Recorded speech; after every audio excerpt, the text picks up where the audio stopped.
बहनों और भाइयों, ऐसा नहीं हो सकता। कोई पर्व और त्योहार होता था तो पर्व और त्योहार प्रारंभ होते ही उपद्रव शुरू हो जाते थे। उपद्रव, दंगे, कर्फ्यू, एक पहचान बन गई थी यूपी की। कोई निवेश नहीं होता था। और आज मुझे बताते हुए प्रसन्नता है, अब यूपी में नो कर्फ्यू, नो दंगा, यूपी में है सब चंगा। अब यूपी में सब चंगा है, कोई कर्फ्यू नहीं, उत्सव का माहौल है। उपद्रव नहीं।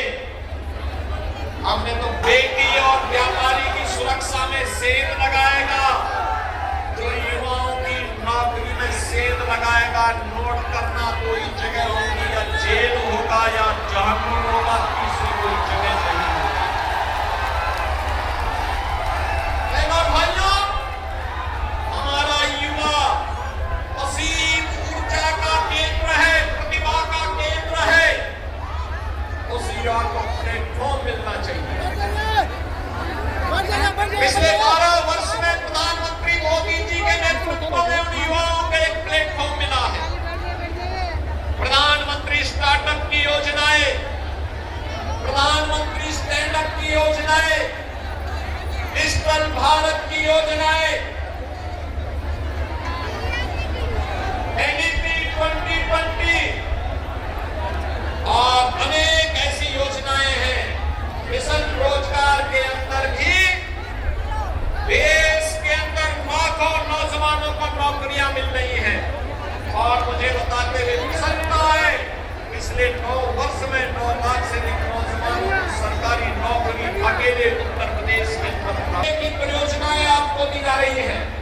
तो एक झलक है, इससे भी बड़ी बड़ी परियोजनाएं आपके जनपद में चल रही है और उनको चलाने का कार्य आगे बढ़ रहा है। एक बेहतरीन कनेक्टिविटी गाजीपुर को उपलब्ध करवाने के लिए, क्योंकि कनेक्टिविटी केवल कनेक्टिविटी नहीं है, रोड कनेक्टिविटी नहीं है। बहनों और भाइयों, ये आपकी प्रगति को गति देने के लिए और उसको समृद्धि में बदलने के लिए किए जाने वाले डबल इंजन सरकार के प्रयासों का एक अभियान है। और उसी अभियान का हिस्सा बनाने के लिए आज मुझे इस जनपद में आने का अवसर प्राप्त हुआ है। मैं तो आप सबसे ये बात का आह्वान करूंगा, एक डबल इंजन सरकार के साथ चलिए। जिन लोगों ने पहचान का संकट खड़ा किया था, नौजवानों की नौकरी में डकैती डाली थी, अन्नदाता किसानों को आत्महत्या करने के लिए मजबूर किया था, गरीब के राशन को खा जाते थे, उन लोगों को मौका कभी मत देना। ये गरीब विरोधी है, किसान विरोधी है, युवा विरोधी है और महिला विरोधी। तो इनका जन्मजात स्वभाव है, जन्मजात स्वभाव है। कोई उम्मीद नहीं की जा सकती इन लोगों से। महिलाओं के बारे में तो इनके तो विचार है, वह अत्यंत खतरनाक है, इतने खतरनाक है बहनों और भाइयों, ये बहुत ही खतरनाक है। और तभी तो कहावत चल पड़ी थी प्रदेश में कि देख सफाई बिटिया घबराई, यानी जिसको देख करके बिटिया अपने आप घबरा जाती हो, ऐसे समाजवादियों से तो आपको बच करके रहने की आवश्यकता है। गाजीपुर को बच करके रहने की आवश्यकता है।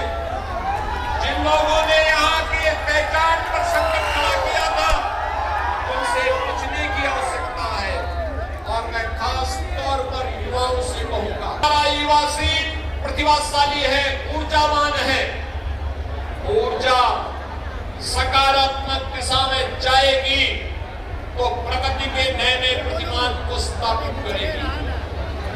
और यह डबल इंजन की बीजेपी एनडीए की सरकार ही उसे सकारात्मक दिशा दे करके अच्छा प्लेटफॉर्म दे सकती है। का हिस्सा हम सबको मिलकर के बनना होगा। याद रखना, प्रधानमंत्री मोदी जी ने देशवासियों से कहा है 2047